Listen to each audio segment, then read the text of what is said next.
Aujourd'hui, si vous n'êtes pas à 10 sur 10 de votre potentiel, ça ne rend service à personne.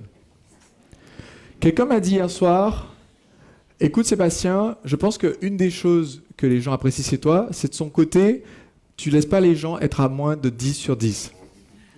Et j'ai dit, en fait, quand on est à 10 sur 10, on adore ça. Combien d'entre vous sont d'accord? Mais souvent, quand on est à 6 sur 10, on a l'impression qu'on est bien et on n'a pas du tout envie d'aller pousser jusqu'à 10 sur 10. N'est-ce pas?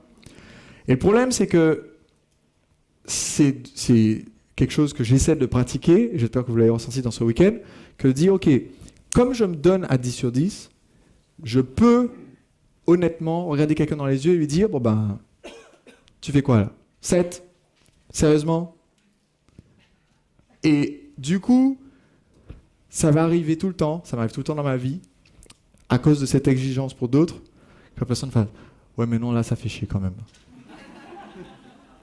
Mais 2 minutes plus tard, quand ils font l'effort d'être à 10 sur 10, on dit « Oui, bon, d'accord, t'avais raison. » Moi, mon but, c'est pas juste qu'on me dise « T'avais raison. » Mon but, c'est quoi? C'est que vous soyez à 10 sur 10. Je discutais avec un ami américain et il me disait 2 choses. Premièrement, que quand quelqu'un sort de l'armée américaine, souvent, le standard qu'ils ont eu quand ils étaient dans le corps armé est le standard le plus haut qu'ils auront dans leur vie. Parce qu'au bout d'un moment, à force d'être avec des gens qui exigent que vous soyez au top, vous êtes obligé d'être au top. Et il me disait quelque chose de particulier au sujet du corps des Marines. Que les Marines ont une spécificité. Ils n'ont pas de signal pour battre en retraite. Est-ce que vous imaginez, si vous êtes le supérieur, le commandant, le général, qui envoie votre troupe au combat, la responsabilité que c'est de les envoyer pour une mission s'il n'y a pas de signal de retraite?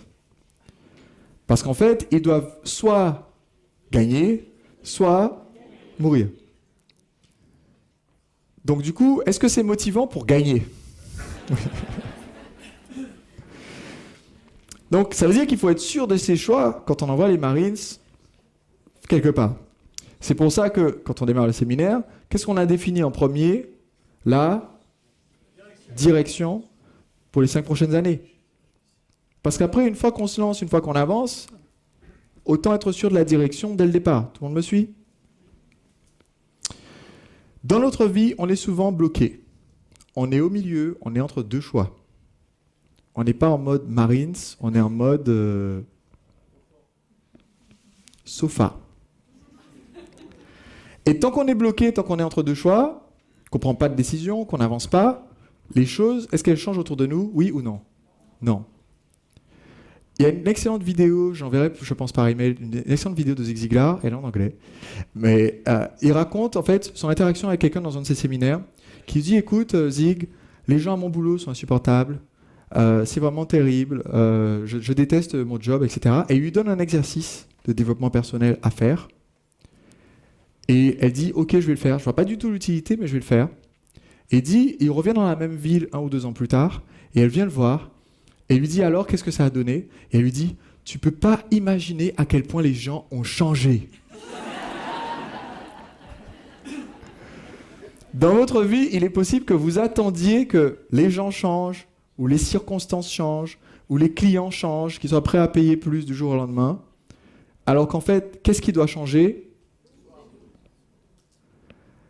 Et ça, est-ce que c'est possible de le faire, ce changement? Est-ce que c'est possible de le faire en étant juste assis entre 2 chaises? Non. Est-ce que c'est vraiment confortable d'être assis entre 2 chaises?